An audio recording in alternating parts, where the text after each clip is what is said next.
Hello and welcome to our first behind the scenes video, where today I want to take you through how we do a one camera setup.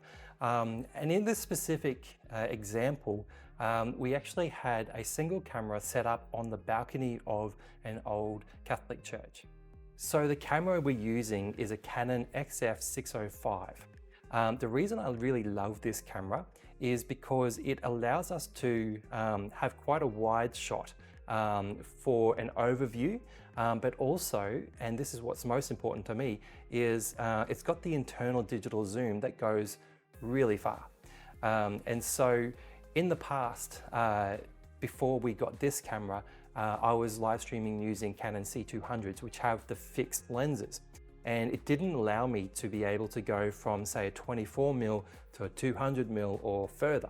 And so I always had to have multiple cameras if I wanted those longer shots if we were in a bigger venue. And so in this case, we were able to do it all together. We were able to zoom right in and we were able to see a wide shot. Okay, now for the audio setup for this service. In the case of this service, we actually only needed to plug into the church's sound system, and we received a feed from there. They did have they had a school band plugged into another sound system, which then fed into the house system. And then we just took then a feed of the house system, which gave us all the lectern mics and the mics for the priests. So I don't have B-roll of how we actually plugged it in, but basically the receiver just sat on top of the camera and went straight into the XLR for a really great quality audio feed. And then I used then also the on-camera shotgun mic as well that we have plugged in for a bit of ambience. So anytime that there's singing or there's nothing happening in terms of speaking, then I will have the ambience just turned up a little bit as well, just so that it's not dead silence. Now, I typically use ATEM switches, whether it's the ATEM Mini or the Mini Extreme.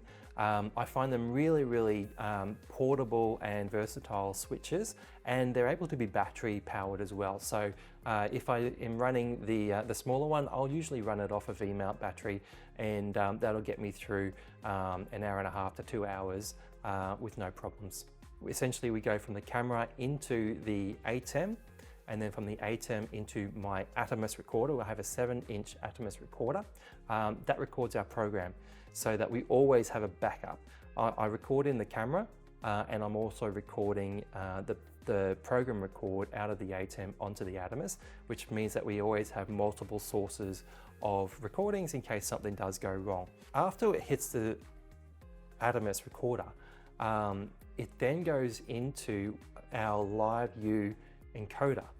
Now, the LiveView is the magic behind how reliable our live streams are. This encoder can accept, I think, up to 6 mobile internet connections. So that's 4 through USB, an Ethernet connection, and then a Wi-Fi connection. And it will bond these 6 connections together for a really strong upload. Now, normally I will only use 2, sometimes 3 mobile connections for redundancy, and it gives us a really strong signal for most of the applications that we do. Very rarely, certainly for a funeral, sometimes for weddings we'll go to 4 for a little bit of extra juice, but for a funeral we typically only do 2 or 3 because we're usually live streaming from places that have decent 4G mobile reception. So the LiveView is just amazing, and really happy with this piece of equipment. Now, the thing that holds together the entire setup is a light stand. I've created our setup as a really compact, the most compact that I can, to be able to be not taking up a lot of space. In a lot of older churches, we don't get a lot of space to be able to do a big setup with a table and computers and sound mixers and everything. So, I created our setup based around a light stand setup where everything kind of just clamps onto this light stand, and we're taking up a space of maybe 1 meter squared with our actual streaming equipment, and then maybe another meter with our camera.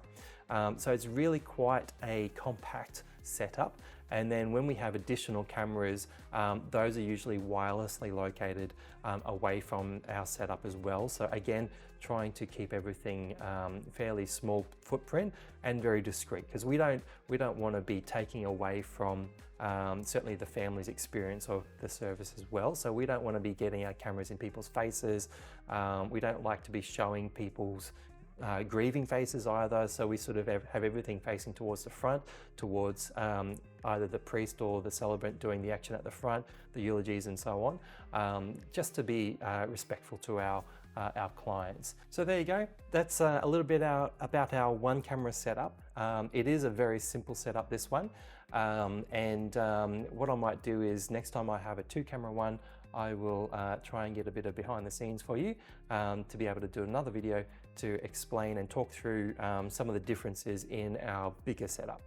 Talk to you soon, and don't forget to leave some comments if you had any questions.